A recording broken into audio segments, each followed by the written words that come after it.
Good evening, my dear students. Today I will solve underwriting problems on underwriting. First I will solve full underwriting and open underwriting. Full underwriting ಅಲ್ಲಿ ಏನಾಗುತ್ತೆ ಅಂದರೆ ಎಲ್ಲ shares underwriters underwrite ಮಾಡ್ತಾರೆ. Open underwriting ಅಂದರೆ only the balance has to taken by the underwriter. Okay, if the balance is zero, then the underwriter does not take any shares in the company. ನೋಡಿ ಇಲ್ಲಿ ನಾನು ನಿಮಗೆ already 5 problem share ಮಾಡಿದ್ದೀನಿ. ಆ 5 problem open underwriting ಜೊತೆಗೆ full underwriting. First 2 problem solve ಮಾಡ್ತೀನಿ, ನಂತರ 3 problem ನೀವೇ ಸಾಲ್ವ್ ಮಾಡಿ. ನೋಡಿ ಅಂಡರ್ ದ ಫಸ್ಟ್ ಪ್ರಾಬ್ಲಮ್ ಬಂದು calculation of net liability of underwriter. ಇದರಲ್ಲಿ ನೋಡಿ gross liability of underwriters problem ಅಲ್ಲಿ ಕ್ಲಿಯರ್ ಆಗಿ ಕೊಟ್ಟಿದ್ದಾನೆ. P 2 lakh, Q 1,50,000 R 1 lakh, S 50,000. Total ಮಾಡಿದಾಗ 5 lakh ಬರುತ್ತೆ. The company is issuing 5 lakh shares. So when you make a total of this underwriting, you will get a 5 lakh. That is called as full underwriting. ನೋಡಿ first step ಏನು ಅಂದರೆ gross liability ಕಂಡುಹಿಡಿಬೇಕು. Gross liability problem ಅಲ್ಲಿ ಅವನೇ ಕೊಟ್ಟಿರ್ತಾನೆ. ಅದಾದ್ಮೇಲೆ ratio ಕಂಡುಹಿಡಿಬೇಕು. ನೋಡಿ 20/5 ಮಾಡಿದ್ದೀನಿ. 4:3:2:1 ಬರುತ್ತೆ. That is gross liability ratio.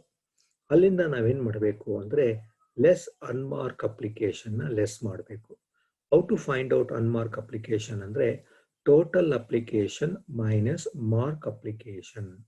ನೋಡಿ ಪ್ರಾಬ್ಲಮ್ ಅಲ್ಲಿ ಟೋಟಲ್ ಅಪ್ಲಿಕೇಶನ್ ರಿಸೀವ್ಡ್ ಕೊಟ್ಟಿರ್ತಾನೆ. ಈ ಪ್ರಾಬ್ಲಮ್ ಅಲ್ಲಿ 4 lakh ಇದೆ, ಮೈನಸ್ ಮಾರ್ಕ್ ಅಪ್ಲಿಕೇಶನ್ PQRS ಇಷ್ಟು ಟೋಟಲ್ ಮಾಡಿದಾಗ ನಿಮಗೆ 3,80,000 ಬರುತ್ತೆ. ಡಿಫ್ರೆನ್ಸ್ 20,000 ಆಗುತ್ತೆ. ಆ 20,000 unmark application.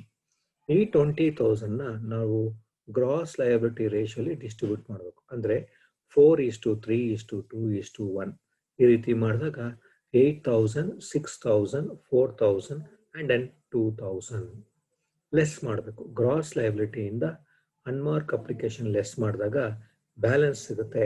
That is 1,92,000, 1,44,000, 96,000 and then 48,000. Total is 4,80,000. ಅದ್ರ ಬ್ಯಾಲೆನ್ಸ್ ಇಂದ ನಾವೇನ್ ಮಾಡ್ಬೇಕೀಗ ಲೆಸ್ ಮಾರ್ಕ್ ಅಪ್ಲಿಕೇಶನ್ ಮಾಡಬೇಕು. ಮಾರ್ಕ್ ಅಪ್ಲಿಕೇಶನ್ ಪ್ರಾಬ್ಲಮ್ ಅಲ್ಲೇ ಕೊಟ್ಟಿರ್ತಾನೆ.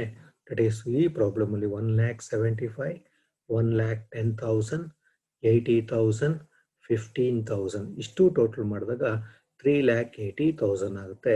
ಲೆಸ್ ಮಾಡಿದಾಗ 1 lakh ಆಗುತ್ತೆ. ಆ 1 lakh is called as net liability. ಆ 1 lakh underwriters has to take means P 17,000, Q 34,000 R 16,000 and S 33,000. When you make a total of these 4, you will get 1 lakh. This is problem number 1. Problem number 2. In case of problem number 2, ಇಲ್ಲೂ ಅಷ್ಟೇ ನಾನು ಹೇಳಿದ first ಹಂಗೆ ಹೇಳ್ದಂಗೆ ಇದು full underwriting ಜೊತೆಗೆ open underwriting. Full underwriting ಅಂದರೆ ಎಲ್ಲ ಶೇರ್ಸು ಅಂಡರ್ ರಿಟರ್ನ್ ಮಾಡಿರ್ತಾರೆ ಅಂಡರ್ ರೈಟರ್ಸು. ಬ್ಯಾಲೆನ್ಸ್ ಇದ್ರೆ ಮಾತ್ರ ತಗೊಬೇಕು ಅಂಡರ್ ರೈಟರ್ಸು, ಇಲ್ಲ ಅಂದರೆ ತಗೊಳಂಗಿಲ್ಲ. So here the gross liability of underwriters is given in the problem 1,40,000, 1,05,000, 70,000 and then 35,000. If you make total of this gross liability, you will get 3,50,000. 3,50,000 company share issue ಮಾಡ್ತಾ ಇದ್ದಾರೆ. 3,50,000 total ಬಂದಿದೆ ನೋಡಿ. That is called as full underwriting. Less again unmarked application. How to find out unmarked application means total application minus total application received minus mark application. but ಈ problem ಅಲ್ಲಿ mark application ಬಂದು 3,01,000 ಇದೆ. 3,15,000 minus 3,01,000 it comes to 14,000. ಈ 14,000 ನಾವು gross liability ratio distribute ಮಾಡಬೇಕು. 4:3:2:1. So it comes to 5,600, 4,200, 2,800 and then 1,400. Deduct ಮಾಡಿ balance ಬರುತ್ತೆ. ಆ ಬ್ಯಾಲೆನ್ಸಿಂದ ನಾವೇನು ಮಾಡಬೇಕು ಅಂದರೆ ಮಾರ್ಕ್ ಅಪ್ಲಿಕೇಶನ್ ಲೆಸ್ ಮಾಡಬೇಕು. ಮಾರ್ಕ್ ಅಪ್ಲಿಕೇಶನ್ ಇಲ್ಲಿ ಪ್ರಾಬ್ಲಮಲ್ಲಿ ಅವನೇ ಕೊಟ್ಟಿದ್ದಾನೆ 1,54,000, 77,000, 63,000, 7,000 ಟೋಟಲ್ ಮಾಡಿದಾಗ 3,01,000 ಬರುತ್ತೆ. That is total mark application. ಇದು ಲೆಸ್ ಮಾಡಿದಾಗ ನಮಗೆ ಬ್ಯಾಲೆನ್ಸ್ ಸಿಗುತ್ತೆ. ಆ ಬ್ಯಾಲೆನ್ಸ್ ನೋಡಿ, ಮೊದಲನೇದು ಎ ಬಂದು -19,600 ಬರ್ತಾ ಇದೆ. Minus means surplus. ನಾವು ಬಿ 23,800, ಸಿ 4,200, ಡಿ 26,600. ಬ್ಯಾಲೆನ್ಸ್ ಬಂದು 35,000 ಬಂದಿದೆ. ನಾವು ಈ ಸರ್ಪ್ಲಸ್ ಇದೆ, ಮೈನಸ್ ಅಂದರೆ ಸರ್ಪ್ಲಸ್. ಆ ಮೈನಸ್ ಅಂದರೆ ಸರ್ಪ್ಲಸ್ ಅಂತ ಹೇಳಿದ್ದೀನಿ ನಾನು. This surplus should be distributed to remaining underwriter in gross liability ratio. That too we should not take in the total column because this is minus distribution, surplus distribution. So less surplus of A. Surplus of A distributed between B, C, D. Because A surplus ಆಗಿರೋದ್ರಿಂದ B, C, D ಮಾತ್ರ ಕೊಡಬೇಕು. ಅವ್ರ ratio ಎಷ್ಟು ಅಂದರೆ 3:2:1 ಮೇಲಿದೆ ನೋಡಿ. 4:3:2:1 ಅಂತ ಇದೆ. ಏನು ಬಿಟ್ಬಿಡಿ, 3:1 ಅಲ್ಲಿ ಡಿಸ್ಟ್ರಿಬ್ಯೂಟ್ ಮಾಡಿದಾಗ ನೋಡಿ, ಇಲ್ಲಿ -19,600 ಇರೋದನ್ನ +19,600 ಮಾಡ್ಕೊಬೇಕು. ಯಾಕೆ ಅಂದರೆ ಅದು ಮೈನಸ್ ಡಿಸ್ಟ್ರಿಬ್ಯೂಷನ್. ಓಕೆ, ಹಾಗಾದ್ರೆ ನೋಡಿ ಇಲ್ಲಿ 9,800 ಆಗುತ್ತೆ, 6,533 ಆಗುತ್ತೆ, 3,267 ಆಗುತ್ತೆ. ಟೋಟಲ್ ಕಾಲಮಲ್ಲಿ ಹಾಕೊಂಡು ಕೊಡೋದು. ಯಾಕೆ ಅಂದರೆ ಇದು ಮೈನಸ್ ಡಿಸ್ಟ್ರಿಬ್ಯೂಷನ್, ಸರ್ಪ್ಲಸ್ ಡಿಸ್ಟ್ರಿಬ್ಯೂಷನ್ ಮಾಡಿದಾಗ ನಿಮಗೆ ಬ್ಯಾಲೆನ್ಸ್ ಸಿಗುತ್ತೆ. ಎ ಈಸ್ 0 ಬಿಕಾಸ್ ಮೈನಸ್ ಮೇಲಿದೆ, ಕೆಳಗೆ ಪ್ಲಸ್ ಅಂತ ಮಾಡಬೇಕು. ಪ್ಲಸ್ ಮಾಡಿದಾಗ 0 ಆಗುತ್ತೆ.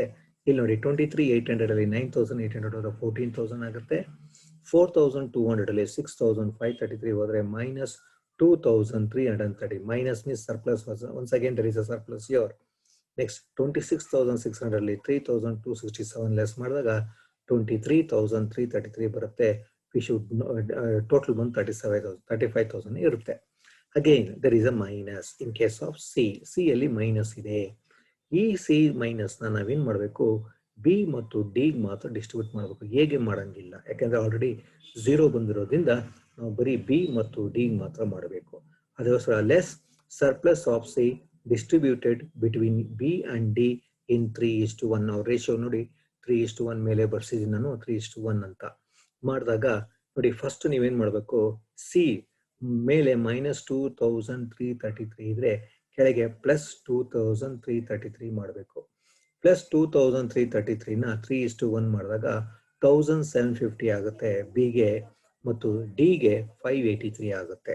ಟೋಟಲ್ ಕಾಲಮಲ್ಲಿ ಸರ್ಪ್ಲಸ್ ಡಿಸ್ಟ್ರಿಬ್ಯೂಷನ್ ಇದ್ರೆ ಹಾಕಂಗಿಲ್ಲ ಅಂತ ಹೇಳಿದ್ದೀನಿ. ಸೊ ಟೋಟಲ್ ಕಾಲಮಲ್ಲಿ ಡ್ಯಾಶ್ ಲೆಸ್ ಮಾಡಿ.